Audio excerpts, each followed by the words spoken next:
Welcome to Highly Unsolved. This is a solo podcast featuring unsolved crimes and mysteries that are yet to be unraveled. This podcast is not intended for listeners who are easily disturbed, but rather those who love to guess and seek for crime scenes.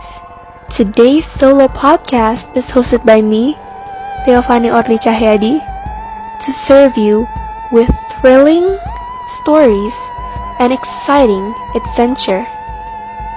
So no furthermore, let's dive into our first episode of this podcast, The Zodiac Killer. The Zodiac Killer is a story based on the 1960s to the 1970s, where the story began on 20th of December 1968. Two teenagers were spotted at Lake Herman Road late night around 11 p.m., where they supposedly promised to return back before 11 p.m. When they were found, surprisingly, the woman, Betty Lou, was found dead with 5 gunshot wounds in her back, and the man, David Faraday, was in fact dying from a gunshot wound to his head. To suspect, Faraday was allegedly involved in drugs, although there was not much evidence, and so investigators concluded of no connection towards the murder. Now another suspect is a teenage boy linked to Betty, although he had the authorities that concluded that he was not one who is responsible for the shooting. Thus, the Zodiac Killer remains unknown. Now furthermore, on July 4th, 1969, there was a gunshot scene to another young couple that sighted northwest of the crime scene at Lake Herman Road. As soon as the gunshot scene was over, the anonymous man called to a police station, and a low, monotone voice was heard. "I want to report a murder. If you will go 1 mile east on Columbus Parkway, you will find kids in a brown car. They were shot with a 9mm Luger. I also killed those kids last year. Goodbye." Now I like how they weren't fast enough to track and find him, but then again, there was not much evidence yet. Now going back to the story. The suspect of the gunshot scene estimated the man to be short, about 5'8", heavy-set, and possibly 195 to 200 lbs, with short curly brown hair. 26 days after the gunshot scenario, handwritten zodiac sign letters with various circles and strokes arrived at the office of 3 Bay Area newspapers. These letters were written as a warning to the media that if they didn't publish the letters in the newspaper, the man is going to kill again and end up 12 people dead over the weekend. In addition, a crossed circle symbol was also found drawn at the bottom of each letter. Through this is where he got his name, the Zodiac Killer. The third attack was done towards another couple and left them dead. Well, somehow he has a thing for couples. Who knows, it may be his type to have some revenge towards couples.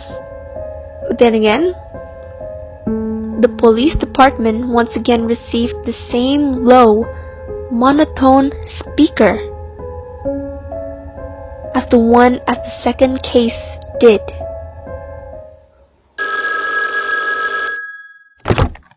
I want to report a murder.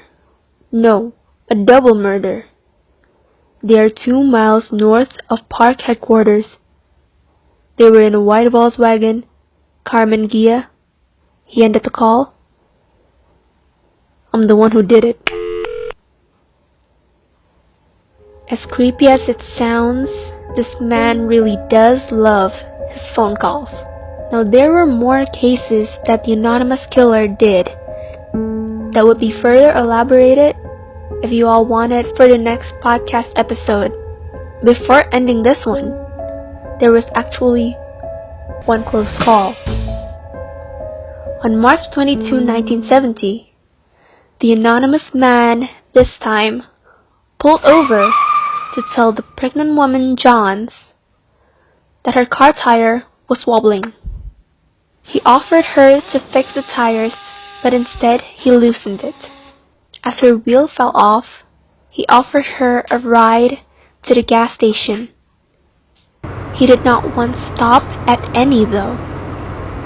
They go through 3 gas stations and did not stop at any, and continued a silent, deadly ride for 3 hours straight.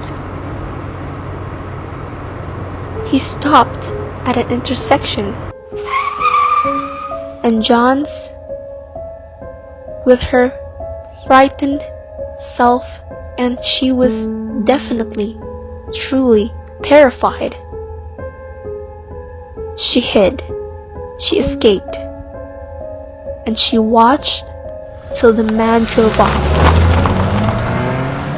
She was then sent over to the police department until she saw a wanted poster with a composite sketch of the Zodiac Killer.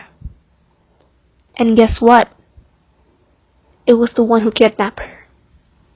Although there was then no actions done by the police department, and so the case still remains open. The Zodiac Killer therefore remains anonymous. Hints had been given well, and there was even one scenario where the police officers had the killer on the tip of their fingers, but let them off because they thought that there was actually another suspect. Now these little false misplacement of acts make huge differences in cases such as these. And to say that we learned something, we actually did. We should always beware and seek the truth from what's given. And that is the story of the Zodiac Killer. Thank you for the listeners who have enjoyed for today's solo podcast. And feel free to contact us for further discussions or suggestions about this case, or for further cases of crimes. Don't forget to subscribe to our podcast for more unsolved mysteries. This was Theophani Orlee Cahyadi. Until then, this was Highly Unsolved.